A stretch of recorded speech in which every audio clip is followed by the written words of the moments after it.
एक छोटे से गांव में एक जमींदार रहता था जिसका नाम था ठाकुर बलवंत सिंह। बहुत घमंडी, बहुत कंजूस, लेकिन उतना ही चालाक भी था। गांव वाले उससे डरते थे, उसकी बातें चुपचाप मानते थे, लेकिन कोई उसे दिल से पसंद नहीं करता था। ठाकुर साहब की हवेली बहुत बड़ी थी, पर उसमें अकेले रहते थे। बस एक बूढ़ा नौकर रामदीन था, जो वर्षों से उनके साथ था।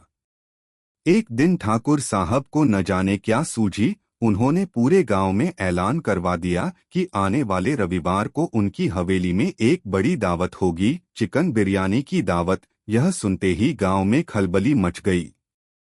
ठाकुर साहब और दावत, और वह भी बिना किसी त्योहार या मौके के। यह बात हजम नहीं हो रही थी किसी को भी। पर बिरयानी का नाम सुनकर सबकी जुबान में पानी आ गया। पूरे गांव में चर्चा शुरू हो गई, कहीं ठाकुर साहब बदल तो नहीं गए, कहीं कोई चाल तो नहीं है, या फिर उन्होंने सपना देखा होगा। रविवार आया और ठाकुर साहब की हवेली को दुल्हन की तरह सजाया गया। आंगन में लंबा पंडाल लगा था, बड़ी बड़ी देगचियां चढ़ चुकी थीं, जिनमें से लजीज मसालों की खुशबू उड़ रही थी। गांव वाले धीरे धीरे झुंड में वहां पहुंचने लगे। कोई नई धोती पहनकर आया था, तो कोई तेल लगाकर बाल संवारे हुए था। सबने देखा, बड़े आदर से ठाकुर साहब दरवाजे पर खड़े थे, सबका स्वागत कर रहे थे, जैसे कोई राजा खुद खाना परोसने वाला हो।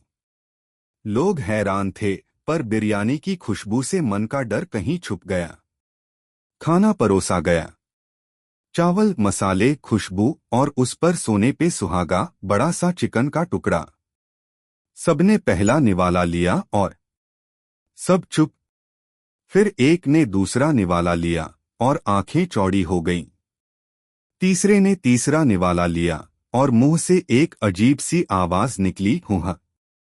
रामू काका उठ खड़े हुए, ई का चिकन है ठाकुर साहब, ई तो कुछ अजीब सा स्वाद दे रहा।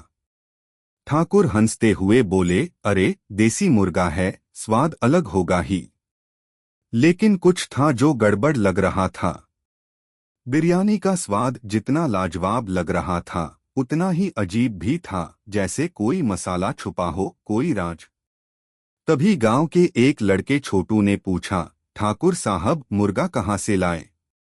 ठाकुर साहब ने बड़ी चालाकी से जवाब दिया, बेटा मुर्गा तो यहीं गांव के पास वाले जंगल से आया है। जंगल से? जंगल में तो मुर्गा होता ही नहीं है, छोटू ने आंखें सिकोड़ते हुए कहा। इतने में ही रामदीन चुपके से ठाकुर के कान में कुछ फुसफुसाया, और ठाकुर की मुस्कान थोड़ी फीकी पड़ गई।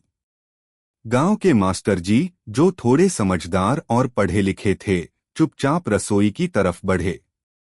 देगची के पास जाकर उन्होंने झांक कर देखा। कुछ अजीब सा था उस देग में।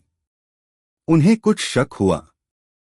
उन्होंने अपनी जेब से रुमाल निकाला और एक हड्डी उठाई।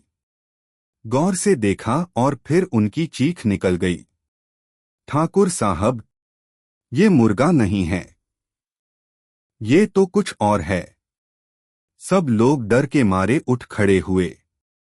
कुछ ने तो थाली छोड़ दी, कुछ को उल्टी आने लगी। ठाकुर साहब चुप थे, पसीना बह रहा था। सच सच बताइए ठाकुर साहब, ये बिरयानी में क्या था? मास्टर जी ने कड़े स्वर में पूछा।